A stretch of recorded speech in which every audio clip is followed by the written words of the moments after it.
Welcome to double seven media. నేను మీ ఆదినారాయణ. అన్నమయ్య జిల్లా రాజంపేటలో TDP నాయకుల మధ్య జరుగుతున్న రాజకీయ రగడ ఇప్పట్లో మూసేటట్లు కనిపించడం లేదు. నాయకులకు సంబంధించిన ఏ చిన్న విషయం దొరికినా సోషల్ మీడియాలో విస్తృతంగా ప్రచారం చేయడానికి ఇరు నాయకుల వర్గీయులు వెనకాడడం లేదు.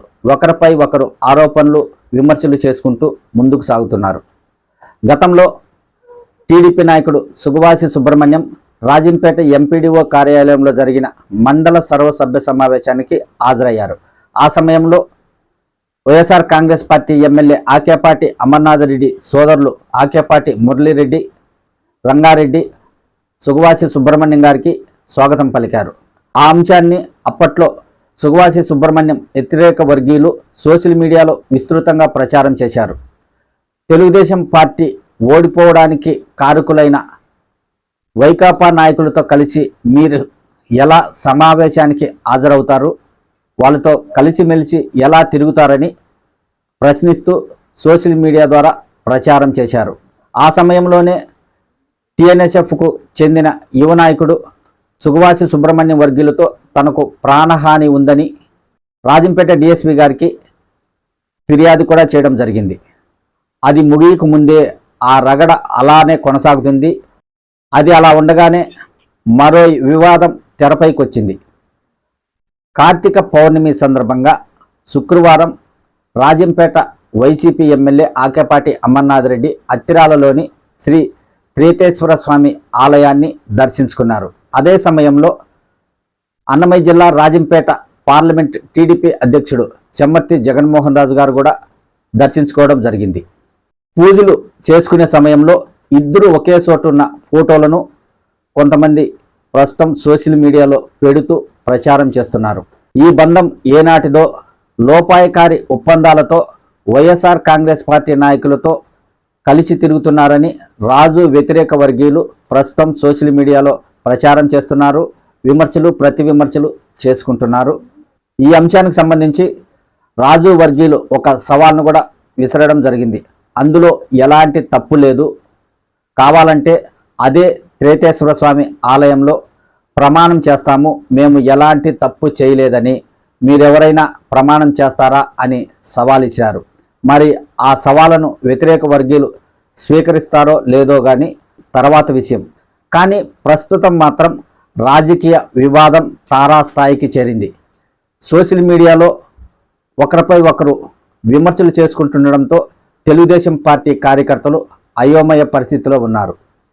అధిష్టానం నుంచి నిధులు తీసుకొచ్చి రాజంపేట నియోజకవర్గ అభివృద్ధికి కృషి చేయాల్సిన నాయకులు వారి విభేదాలతో రాజంపేట నియోజకవర్గంలో పార్టీకి తీవ్ర నష్టం కలిగించేలా వ్యవహరిస్తున్నారని తెలుగుదేశం పార్టీ కార్యకర్తలు లోపల చర్చించుకుంటున్నారు.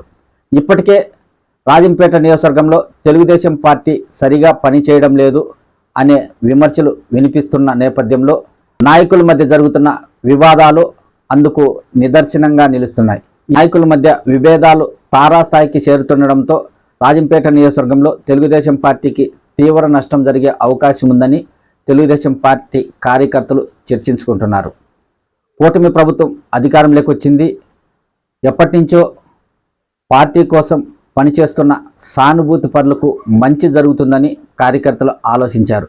కానీ నాయకులు ఆ విషయాన్ని పక్కన పెట్టి వారి మధ్య ఉన్న విభేదాలను మాత్రమే బయటకు తీసుకొస్తున్నారు. కార్యకర్తలను పట్టించుకోవడం లేదనే విమర్శలు వినిపిస్తున్న నాయకులు మాత్రం ఎక్కడా తగ్గడం లేదు. ఇరు నాయకుల వర్గీయులు విమర్శలు ప్రతి విమర్శలు చేసుకోవడమే పరిపాటిగా మారింది. ప్రస్తుతం నాయకులు ఇదే విధానాన్ని కొనసాగిస్తే రాబోయే ఎన్నికల్లో సయోధ్య కుదిరే అవకాశం ఉండదు. 2029 ఎన్నికల్లో కూడా తెలుగుదేశం పార్టీకి రాజంపేట నియోజకవర్గంలో పట్టు ఉండదు అనే విషయాన్ని నాయకులు గుర్తించడం లేదు అనే విషయాన్ని టీడీపీ కార్యకర్తలు చర్చించుకుంటున్నారు. రాజంపేట నియోజకవర్గానికి చెందిన నాయకులు భవిష్యత్తులో ఎదగాలంటే రాజంపేట నియోజకవర్గ అభివృద్ధికి కృషి చేయాలి, గ్రామాల అభివృద్ధికి కృషి చేయాలి, తెలుగుదేశం పార్టీని నమ్ముకున్న కార్యకర్తలకు మంచి చేయాలి.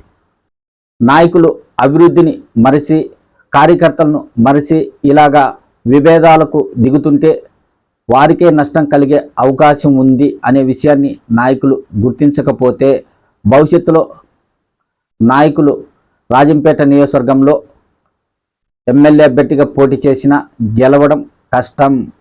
వీరి విభేదాల వలన రాజంపేట నియోజకవర్గంలో వైఎస్ఆర్ కాంగ్రెస్ పార్టీ ఎదిగే అవకాశం ఉంటుంది.